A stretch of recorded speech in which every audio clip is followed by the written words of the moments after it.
I'll be talking about one of my favorite Samsung phones to date. Now, what I have in my hand today is something special. Now, when a smartphone manufacturer decides to add an ultrasonic fingerprint sensor, a hole punch camera, and a dynamic AMOLED panel, what you get is the Galaxy S10. Now, this phone is by no means new.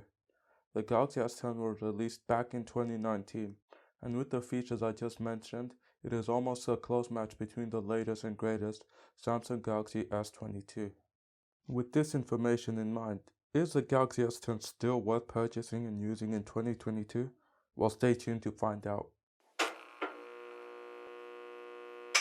Okay, when we go into the body side of this phone, it really doesn't need an explanation. This phone is just beautiful. Now, the Galaxy S10 bodies a glass design around it, which I actually quite like.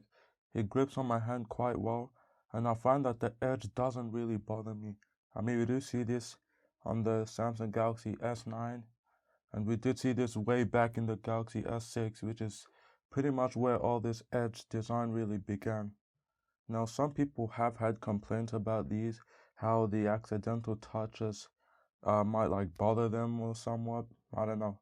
But I didn't find an issue with that. In fact, Samsung actually has settings where you can turn this off, which I find great for those of you who are suffering with this. I won't say suffer because it's not really that big of an issue, but yeah, it definitely can be fixed, and yeah. So moving on to the back of the Galaxy S10, we could see that it does come with a full glass back, and this glass is actually covered with Gorilla Glass 5, and it actually looks more flatter compared to its predecessor, the Galaxy S9. Now, the use of the in-screen fingerprint sensor at the front does allow for less flutter at the back. As we saw on the Galaxy S9, it actually had a fingerprint sensor at the back, which I didn't really like. I mean, many people did like this design concept, but I wasn't really a fan of it. But then, with that in mind, the removal of this fingerprint sensor from the back did allow for the Galaxy S10 to have greater things like the 3 cameras at the back rather than the one that the Galaxy S9 had. And yeah, I actually found this to be good. And the in-screen fingerprint sensor is a great addition. I mean, it does work really well. As I've tested it out, I really liked it. And also the heart rate monitor, I didn't really use as much, but I'll get back to that later. Okay, so we do see that the Galaxy S10 has 2 methods of biometrics, the facial recognition and the in-screen fingerprint sensor. So it's just like any other fingerprint sensor. Setting it up didn't take too long, and nor was it a struggle. Now, what I liked about the fingerprint sensor was that it was quick. Now, I won't be doing a comparison, but it does show that the iPhone 6 is quite faster than this. I mean, this technology is quite new. I mean, it did come out in 2018 on the Vivo X21, and this one was released on 2019 at the beginning.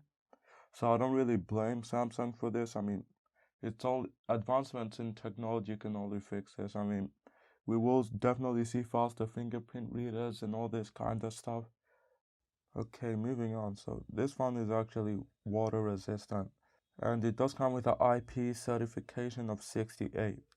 Now, this does not mean you can go and submerge your phone in water, but it will ensure that the phone will survive a light sprinkle or a small splash of water. Now, a feature that is actually overlooked on this phone is a wireless power share. I don't really see myself using it, but I did use it on the S10e and it worked considerably well. But this does obviously come with some compromises, such as a small battery on this phone.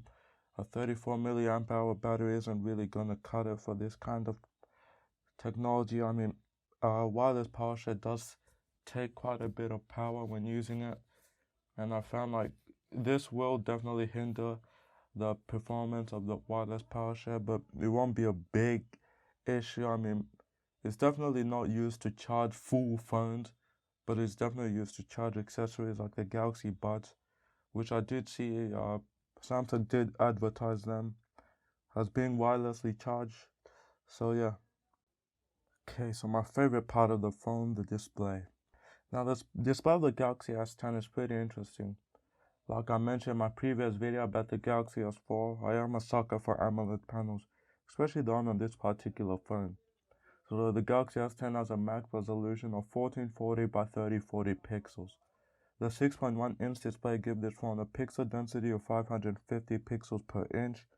Now, many of Samsung phones have been using AMOLED technology for quite a while now, and it's been taking my breath away every single time. I mean, we see that AMOLED has been out for a long time, and Samsung's definitely left a trademark on that. I mean, you could see even on my Galaxy S5 that I'm currently using, the AMOLED technology just never gets old. It's just a beautiful piece of technology that Samsung's been using for a while, and I just hope that Samsung continues to use this kind of technology on their phones. Okay, so talking about the camera of this Galaxy S10, it is really good. Now, the main cameras actually shoot in 4K, and I actually found this to be a great feature. It does shoot in 4K 60 frames, so you do get that crisp but still smooth movement of the camera that many people like. And also, coming to the front-facing camera, it does also have a 4K sensor, and this is actually really well done by Samsung. I mean, it does have a lock-on autofocus, which is great for capturing your subject, and I just found this to be a great addition by Samsung. So speaking of the three cameras at the back, Samsung does feature two 12-megapixel sensors, one with 2x zoom and optical image stabilization, and the other with a wide lens angle and dual aperture and dual pixel imaging. Now, this sensor also comes with inbuilt iOS software, which Samsung uses to reduce blurry images. Now, the third camera is a 16 megapixels ultra-wide angle lens with 123 degrees of range. Okay, coming to the conclusion. So, for those of you who still carry this phone today, you are definitely good to go. There's no need for you to upgrade. Although this phone is 3 years old now, the hardware components on this device can still be seen used in newer phones today, which does make me happy to see. Now, using this phone was a great experience. I mean, compared to my current phone, the Galaxy S5, which I do have a video coming up about it, so please subscribe. The Galaxy S10 was a far greater experience. I mean, it is a 5-generation difference, but yeah, it was definitely great using this phone. Now, you can find this phone very cheap on the used market, and I definitely think this phone is a definite steal. I mean, in my opinion, it looks beautiful. It definitely has those features you're looking for, and it definitely has a premium feel. Okay, so if you guys stuck around to the end of the video, I thank you guys so much. I will most definitely be coming out with some new videos, so please like and subscribe. And I'll see you guys in another video. Bye.